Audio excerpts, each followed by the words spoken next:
My name is Michael Guyette, publisher of the Lead Lag Report. Joining me there is Mr. Richard Duncan. So Richard, introduce yourself to the audience. Who are you? What's your background? How'd you get involved in markets and the economy and technology? And where are you? Michael, thank you for having me back on. Yes, so I have been in the investment industry since 1985.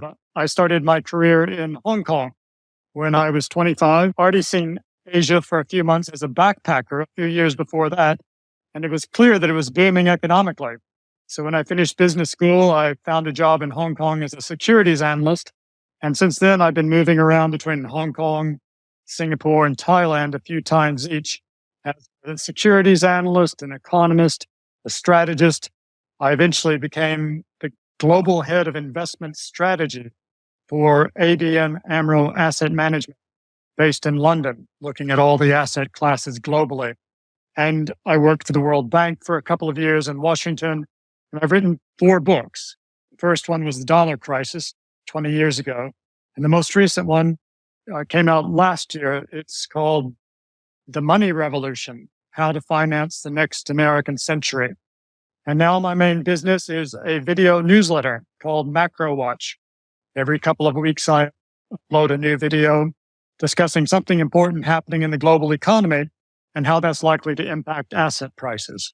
I think it's always interesting to look back at prior work and see if the forecasts or conditions or dynamics played out the way that one might think. I'm curious on the Dollar Crisis, that first book in 2005. As you think back to writing about it in the context of when you were writing about it and where we are today, what do you think you got right back then and wrong? And where are we in terms of the dollar and this kind of slow-moving, longer-term crisis? Right. So, yes, the dollar crisis first came out in 2003, and it was updated 2 years later with another 60 pages in a paperback version. And the theme of the dollar crisis was not just that the dollar was going to plunge, but that the world was headed toward a very severe economic breakdown. And the reasoning was that I wrote that the U.S. trade deficit was destabilizing the global economy. All the countries with big trade surpluses or overall large surpluses on the balance of payments, all those countries blew into bubbles, like Japan in the 1980s and Taiwan in the 1980s, and a little bit later, Thailand, Malaysia, Indonesia, and South Korea. I lived through that. That was the Asia crisis. And it blew up in 1997. And that was when I went to work for the World Bank in Washington. And it appeared that the U.S. trade deficit was just becoming larger and larger. And it was not only causing the trade surplus countries to blow into bubbles, but as those countries accumulated dollars, they reinvested the dollars into the United States. And that was blowing the U.S. into an economic bubble as well. Remember, at the end of the 1990s, we ended up with the NASDAQ bubble. And then not very much longer after that, we had the property bubble in 2007. And that property bubble, despite the Fed's best efforts to jack up interest rates and cool the property market down, I believe they increased the federal funds rate by 17 times between mid-2004 and mid-2006 to something like 5% federal funds rate. And still, despite that increase in the federal funds rate, the 10-year bond yield didn't go up. And so the mortgage rates didn't go up very much. And the reason they didn't go up is because countries with the trade surpluses, like China, their central banks were printing enormous amounts of their own currency, buying literally trillions of dollars that were flowing into their countries as a result of their trade surpluses with the United States. And once the central banks, like the PBOC, had accumulated these dollars, they had to pump them back into U.S. dollar-denominated assets, like treasury bonds or Fannie and Freddie bonds. And so the purchase of literally trillions of dollars of government bonds by foreign central banks pushed up the U.S. bond prices and held down their yields. And that prevented the Fed from reining in the property bubble. So indeed, then in 2007, 2008, that bubble did blow up just as I had expected it to in the book, The Dollar Crisis.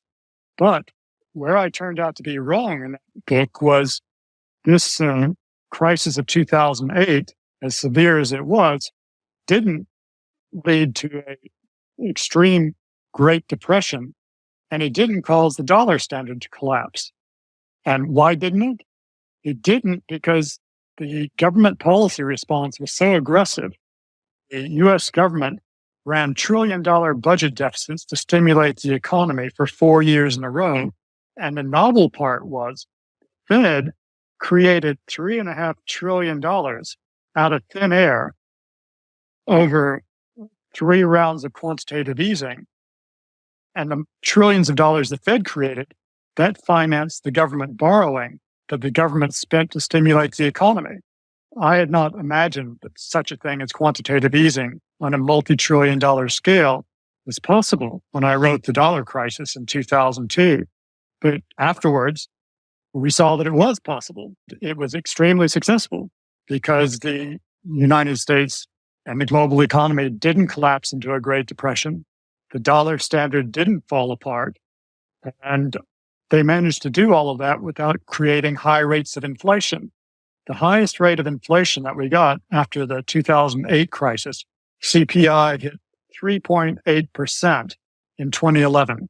That was it. Inflation peaked at 3.8% in 2011. And by the early months of 2015, there were a few months of deflation where CPI was actually negative. So that was the theme of the dollar crisis. There would be a global economic crisis that would put an end to the dollar standard. That global economic crisis happened, but it didn't put an end to the dollar standard because of quantitative easing. And so that was a lesson that I learned. And afterwards, I've always taken that on board in terms of what does the future hold now? And we've seen another round of that again when the COVID pandemic struck. We had massive government. The government provided stimulus of $5 trillion through multiple rounds of sending out stimulus checks to the individual households as well as corporations. And the Fed financed almost all of that by creating new money, taking their total assets up to nearly $9 trillion at the peak sometime early in the middle of last year. Powerful tool of quantitative easing has prevented 2 Great Depressions since 2008. And I hadn't foreseen that when I wrote The Dollar Crisis in 2002. And in fairness, even if you knew that the Fed would embark on quantitative easing, the reaction nobody would have ever imagined would be the dollar would actually go up relative to other currencies. This is, I think, also what's missed by a lot of people when they look back at QE. It seems obvious. I remember this very well because I launched my mutual fund in literally the day before QE3 started. Back in 2012, everyone was saying that the Fed doing more QE meant the death of the dollar and hyperinflation is coming. And the dollar did the exact opposite. It kept on appreciating. Now, there is an argument to be made. I don't know how valid it is, but I want to get your take on it. That while you did not have very high inflation, as you noted, during the era of QE, maybe what we've seen the last 2 years, separate from the COVID response, is partially the delayed response of inflation into the system. So you had inflation in asset markets, and then it eventually spilled over into the real economies. It was always there, just not calculated in the way that we tend to think. Is there any validity to the idea that the inflation that we see today is more than just the COVID response, that it's the decade of QE that we went through prior to that? No, I don't think there's any evidence to support that at all. We had globalization. Globalization was extremely disinflationary. That's why the inflation rate has been so low since the late 1980s, and that's why interest rates were so low also. So it was globalization putting extreme downward pressure on U.S. wages and on the cost of manufactured goods that was something new, because under a gold standard, a country like the United States couldn't have a very large trade deficit because that would have sent all of its gold overseas to pay for the trade deficit. And if the country lost a lot of gold, then that was money. Money supply would have contracted, and that would have caused a very severe recession in the U.S. that would have forced the U.S. to stop buying things from other countries. But once the Bretton Woods system broke down, the United States was free to start running these massive trade deficits with the rest of the world. By the mid-'80s, the U.S. trade deficit hit 3.5% of GDP. By 2006, hit 6% of GDP. That was about $800 billion. And last year, the U.S. current account deficit was almost $1 trillion. And by buying things from countries with ultra low wages, that put extreme downward pressure on U.S. prices. And that's why we didn't have any inflation, even after the first 3 rounds of quantitative easing. Now, a couple important things changed in the COVID crisis. First of all, everyone was locked down at home, so they couldn't go out and go to restaurants or movies or bars. So they stayed at home, and they all got big stimulus checks. And they took these stimulus checks and they started buying iPads and laptops and jogging machines, mostly from manufacturers in Asia, where all of those things are made. But so that demand stimulated the economy, created more demand for all of these products. And at the same time, though, COVID shut down the factories in Asia and other parts of the world. So there were supply disruptions and less supply, more demand. That led to a spike in inflation. And just when there was some light at the end of the tunnel that was going to end, Russia invades Ukraine. And suddenly one of the world's biggest oil producers and food producers and metal producers, for that matter, was a pariah state. And that caused another big shock. And so that drove up prices in the US and around the world. So what we saw was a partial reversal of globalization because of the global supply chain disruptions and then the war in Russia, combined with a domestic US economy that was somewhat overstimulated as a result of all of the stimulus checks the Americans were receiving, with no place to spend that money except on buying imported goods, which couldn't be imported easily. So that resulted in a spike in inflation this time. Total government stimulus was about $5 trillion. The Fed financed almost all of that by creating money. And this time we did get inflation. Inflation moved up. First prices fell in the initial months of COVID, but before long they started increasing. And the Fed had hoped that these pressures would be transitory, as they kept saying. But it turned out that transitory was 2 years rather than 1 year. Inflation peaked at a very uncomfortable 9% in the middle of last year, and now it's come down to 3%. Most recently, 3.7%. But 3.7% is not hyperinflation. So we've had much higher rates of inflation than that during this century on numerous occasions. So we've more or less moved through this 2-year transitory inflation spike, and we're probably going to move toward even lower rates of inflation before too much longer, because it is likely the U.S. will still go into recession before too much longer. So I'm glad you mentioned that, because I think I always emphasize path matters more than prediction. Last year, everyone was convinced that by this time you'd have a recession.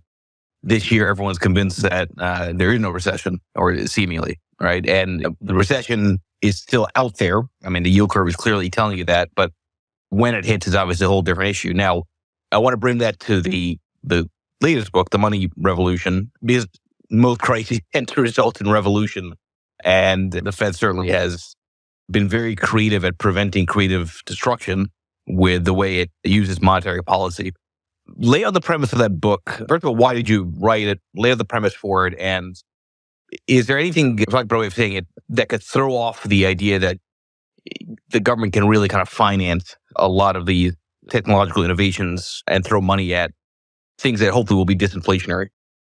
Okay, so in my work for Macro Watch, my video newsletter, The main themes that I developed in that book, I believe that credit growth drives economic growth in this new era of fiat money, and that liquidity determines the direction of asset prices. The Fed, To be clear, to be clear, that's different from this maybe prior way of thinking about the economy in terms of it's more driven by productivity. You're saying it's more driven by credit. that's right. Go back, if you will, to the 19th century, and our economic system was clearly capitalism, or at least for the most part. Businessmen would invest. Some of them would make a profit. They would accumulate that money as capital, hence capitalism, and repeat investment, saving, investment, saving. It was pretty slow and difficult, but that's the way capitalism works. But since the Bretton Woods system broke down, our system has evolved from capitalism into something very different, into a system not driven by investment and savings, but by a system driven by credit creation and consumption, and more credit creation and more consumption. So very rapid credit growth since the Bretton Woods system broke down has become the main driver of economic growth in the United States. So I refer to our new system as creditism, because our economic system requires credit growth to stay out of crisis. Between 1952 and 2009, every time total credit grew by less than 2%, adjusted for inflation, the U.S. went into recession. That happened 9 times. And each time we went into recession, and the recession didn't end until there was another big surge of credit creation. So those are the themes of MacroWatch. Credit creation drives economic growth. Liquidity drives asset prices. If the Fed's printing a lot of money, asset prices tend to go up. If the Fed's destroying money, asset prices tend to go down with a little bit of a lag. And so I focus very much in my work on looking at the Fed and looking at credit. So I wrote this book to answer your question because there are 3 parts. First part is a history of the Fed from the time it was created in 1913. It's a history of the Fed. It tells the history of the Fed in a very unique and precise way by analyzing the changes in the Fed's balance sheet. Changes on the liability side of the Fed's balance sheet show you precisely how the Fed created money. And changes on the asset side of the balance sheet show you precisely what the Fed did with the money it created.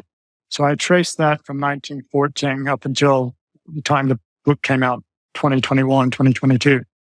So the first part is the history of the Fed. The second part is the history of credit over the last 110 years, and the evolution of our economic system from capitalism into creditism, showing that credit growth became, for instance, around 1950, the ratio of total credit to GDP in the U.S. was around 130%. By 1980, that had increased to 170%. And by 2008, that had increased to 370% to GDP. Credit to GDP or debt to GDP, the same thing. And so as credit expanded more rapidly than the rest of the economy, that became the fuel that made the economy grow. And the problem is, in 2008, the private sector became so heavily indebted that they couldn't even repay the interest on their mortgages and other debt that they'd taken out. And credit started to collapse. The U.S. started to collapse into a 1930-style Great Depression with all the banks starting to fail. And luckily, the authorities, the Treasury Department and the Fed, had learned the lessons from the Great Depression. And they didn't let market forces work. They didn't let the banks fail. They didn't allow the creative destruction. Instead, they provided so much stimulus through government debt and spending, finance, Fed money creation, that it reflated the bubble and avoided the Great Depression Part 2, which would have involved at least a decade of misery, potentially leading to horrible geopolitical consequences like the Great Depression did. And so that worked. They reflated the economy, didn't cause any inflation to speak of. And so, not surprisingly, when COVID struck and when the decision was made to lock everyone down at home And by the way, that wasn't just in the United States, but that decision was made almost in every country all around the world.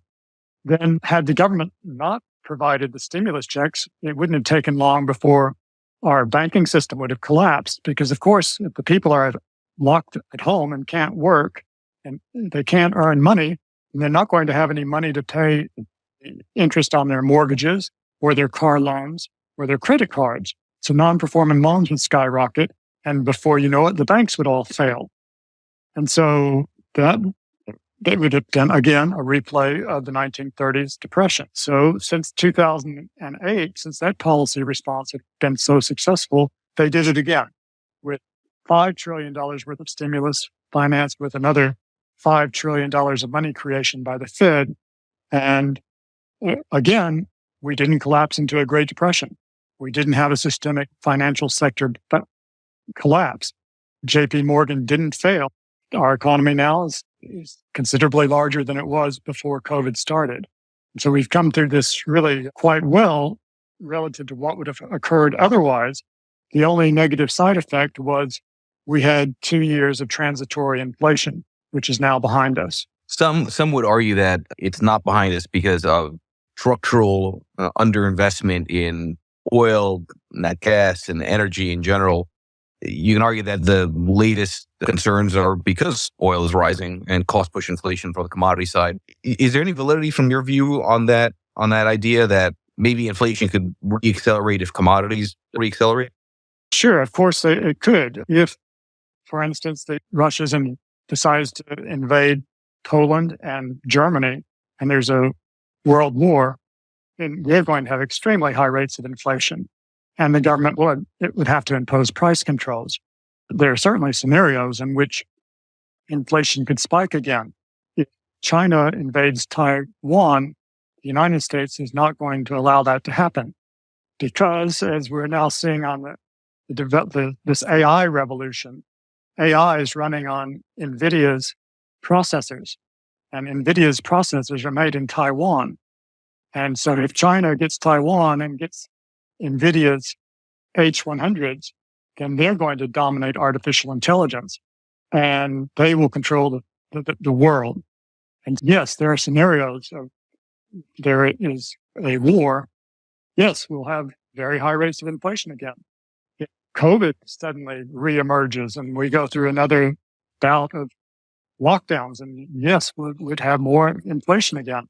But hoping for the best, and which is, I don't think the Ukraine war is going to spread into Europe, and I don't think China's learned the lesson from Russia's failure to take over Ukraine.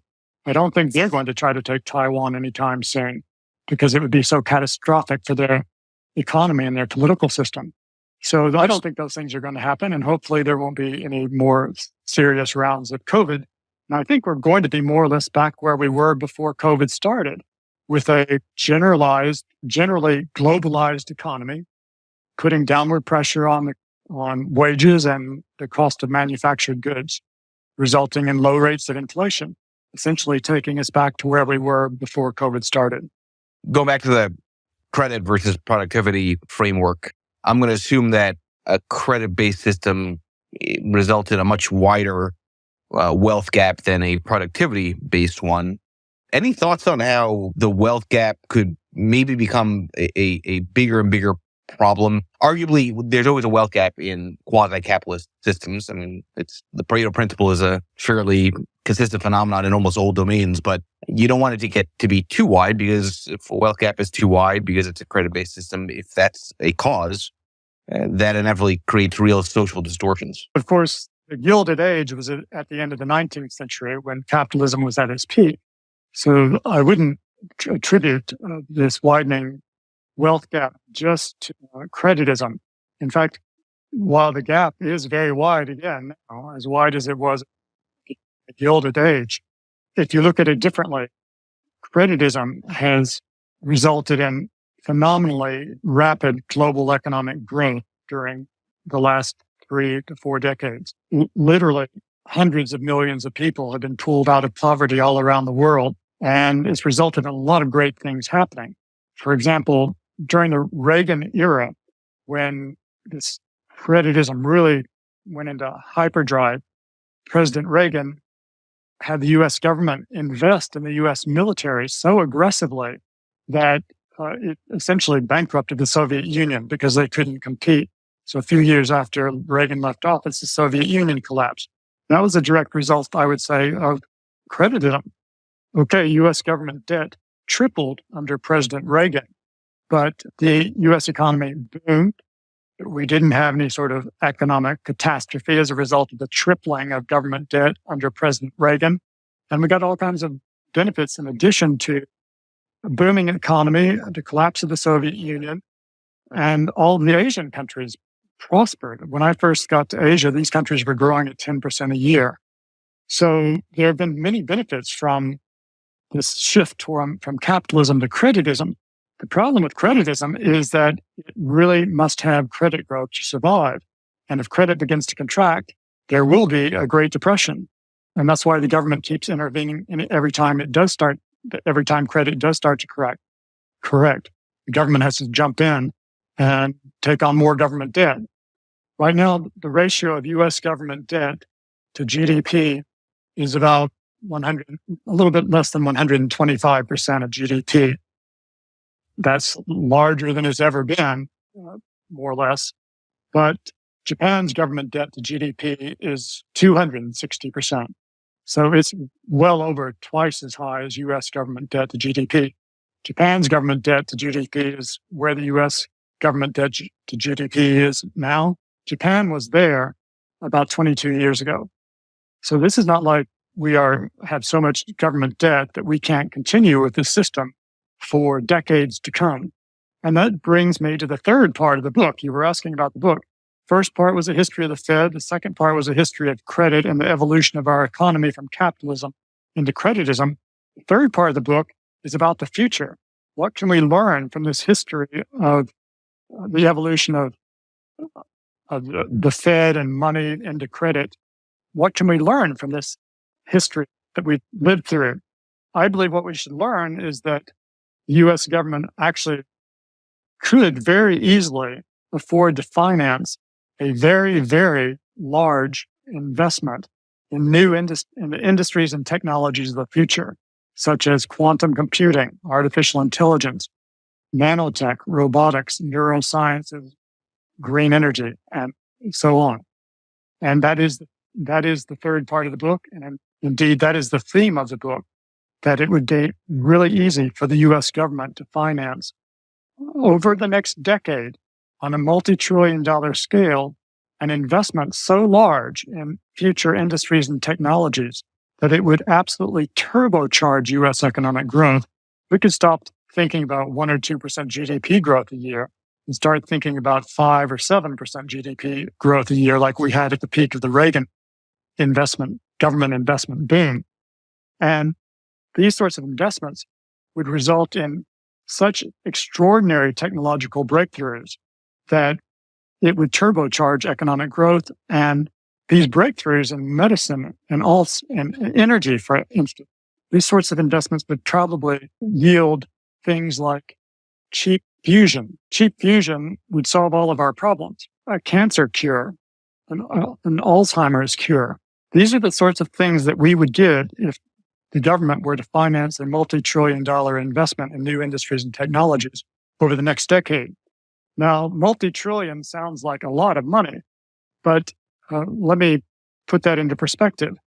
In the second quarter of 2020, the first quarter of COVID, U.S. government debt in 3 months increased by almost $3 trillion.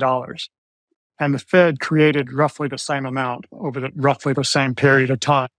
So we're talking about $3 trillion expansion of government debt and the Fed's total assets in 90 days.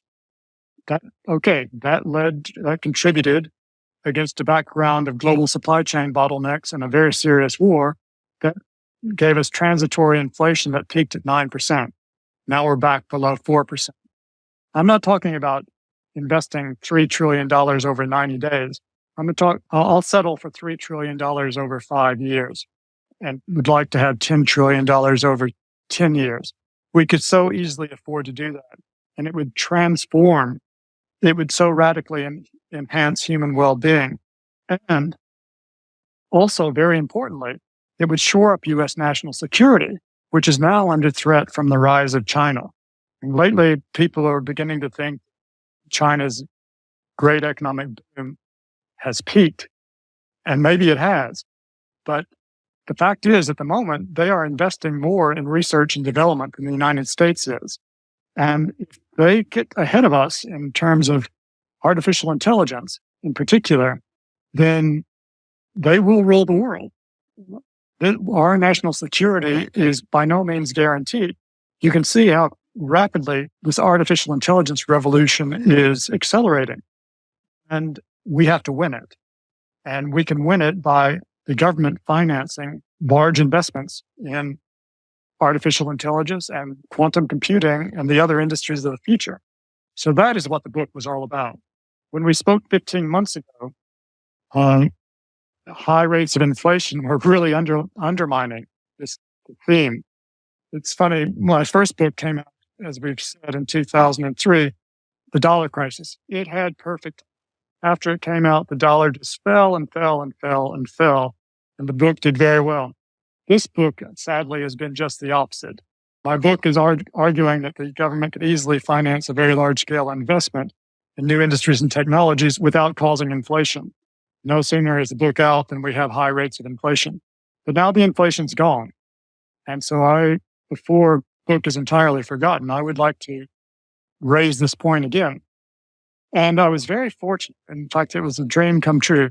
I was invited by a member of Congress on the House Ways and Means Committee to present the ideas in my book to 15 members of the House Ways and Means Committee in Washington in February this year. And so I did that. And so at least I had a chance to present this idea to important policymakers. And I hope we'll see. I hope that will result in something positive happening for our country and the world. And it's also interesting, since we spoke, other good things have happened. Inflation was a very bad thing for my book. But on the other hand, the Chips and Science Act was passed in August last year.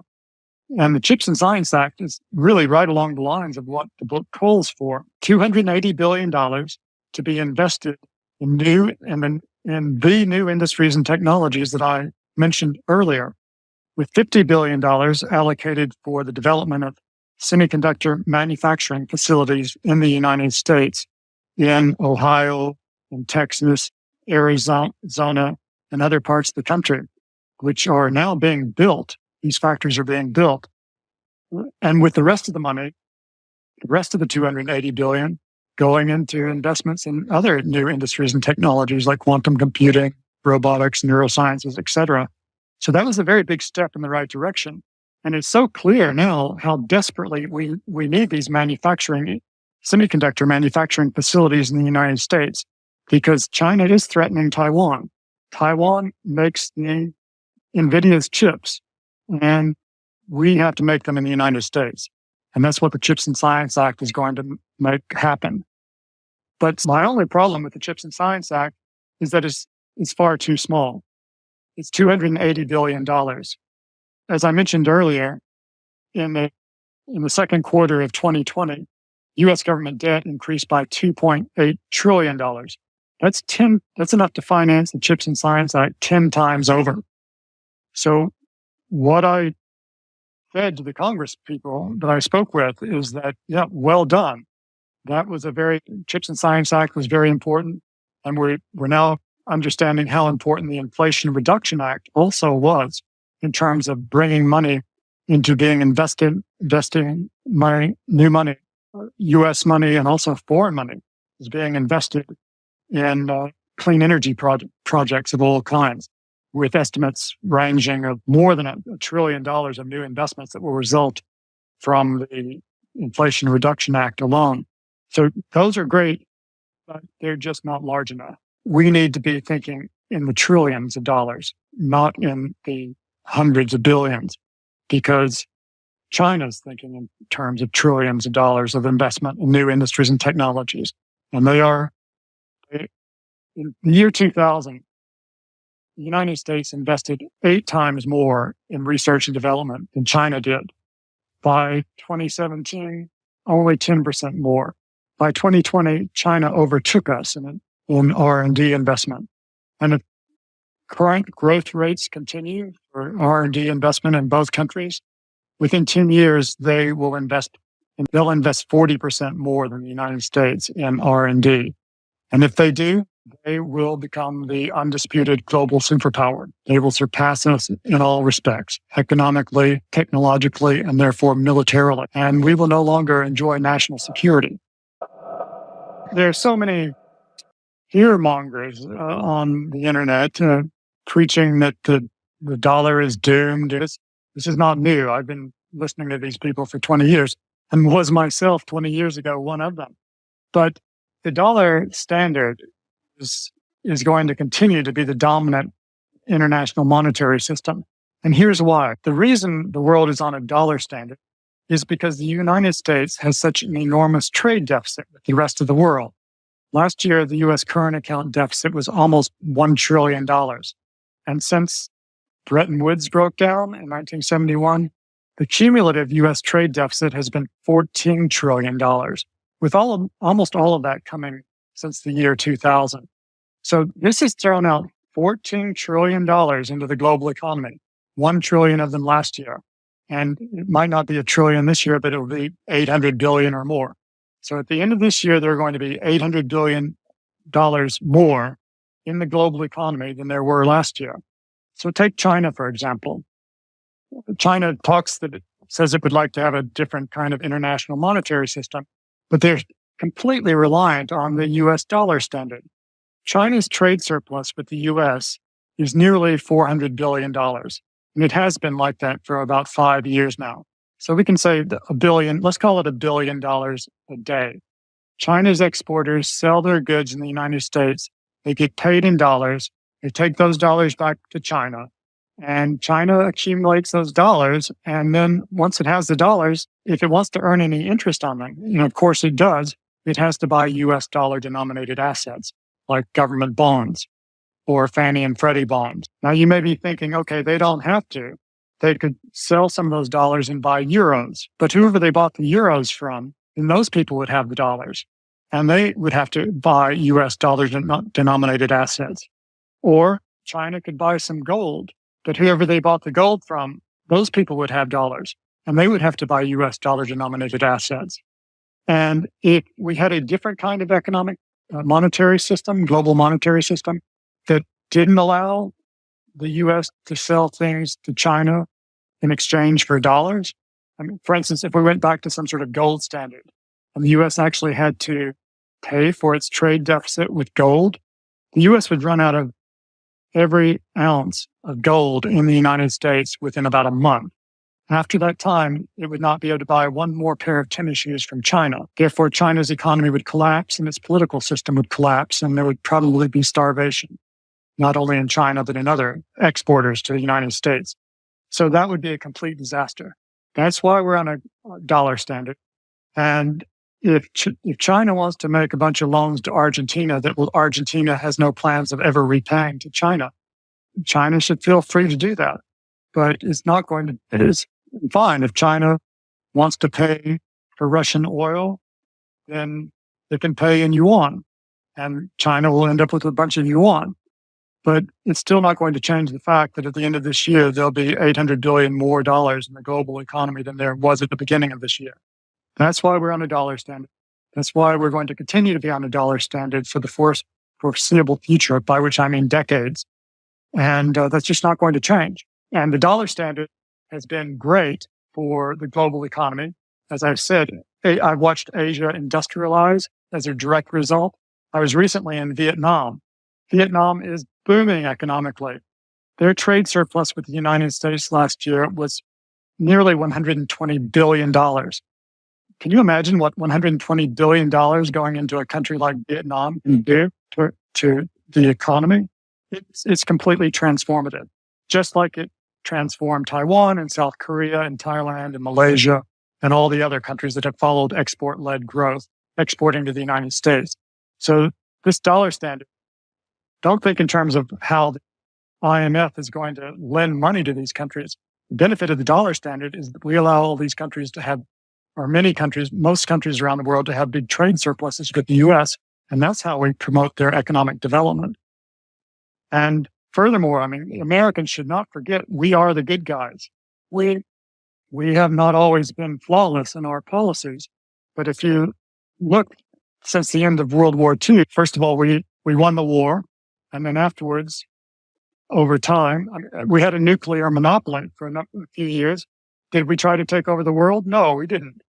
And then the Soviet Union took over Eastern Europe, and gradually through steady support and determination, we eventually drove the Soviet Union out of Eastern Europe, and all of those countries got their freedom. And I saw East Berlin before the wall came down. It was not a place you'd like to live. It was very frightening.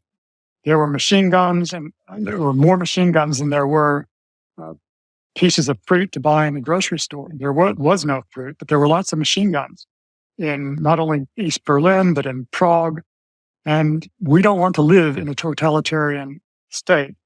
So it's easy to criticize the United States and point out all the bad things we've done. And some people argue that we're responsible for Russia invading Ukraine. All that is bullshit. And Americans need to recognize that we're the good guys and have faith in our own country, because this 70 plus years since the end of World War II, which the United States has played the leadership role in the world, has been the most prosperous in the history of mankind. And we want that to continue. And we want to continue to be the leaders of this world, because the alternatives, China or Russia or some combination, would eliminate everything we hold dear. And so the way to avoid that from happening is to follow the cue of, for instance, of President Reagan, who realized that the Soviet Union was gaining ground all around the world, in Angola, Ethiopia, Nicaragua, and he built up the U.S. military. He had the U.S. government invest in the U.S. military.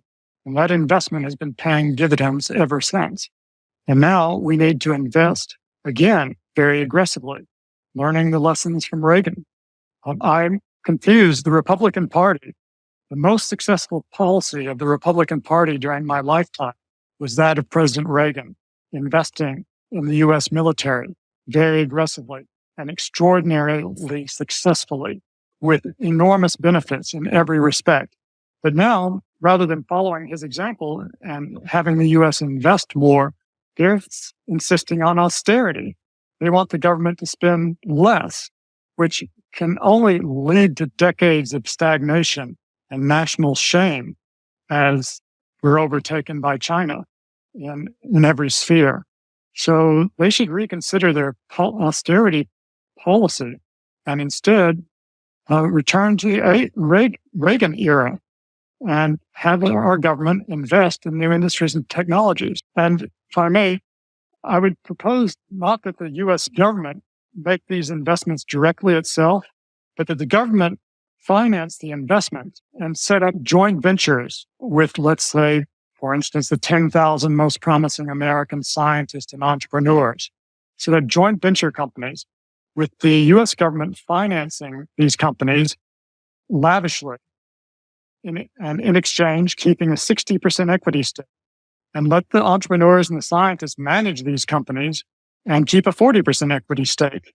And when these companies start, one of them invents cheap fusion, then this company is worth trillions of dollars and the whole program pays for itself many times over. And the U.S. government, i.e. the American taxpayers, keep 60% of all the profits. So the thing would pay for itself in short order and radically enhance human well-being. So that is the idea behind the book, and that is what I believe. Yes, thanks for the question. Yes, I do think that's going to happen. We're seeing it beginning to happen. Companies are no longer investing in China. They're all diversifying into Vietnam and India and Mexico and in the United States itself, thanks to the CHIPS and Science Act and the Inflation Reduction Act. It's going to take some time, though. These factories, these semiconductor fabs are not going to be built this year. Some of them may be completed by the end of next year or the year after that. It's going to take some time. And meanwhile, we're going to continue buying things from China, and China's going to keep selling things to the US because they have no choice. Their economy depends on it. Yes, just shifting a bit. Please do follow me on Twitter. My handle is @papermoneyecon. And also, I hope you'll check out my website, which is richardduncaneconomics.com, and take a look at my video newsletter, Macro Watch. If you would like to subscribe to Macro Watch, you can subscribe at a 50% discount if you use the discount coupon code SPACES.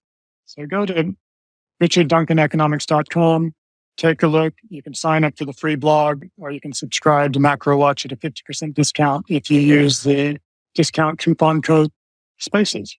Everybody, please give a follow to Richard Duncan. Special thanks to Tara for the question, Piotr, as always. And hopefully I will see you all in literally 3 minutes when I've got the Carson Block, or a can't miss conversation. You will see that very, very shortly.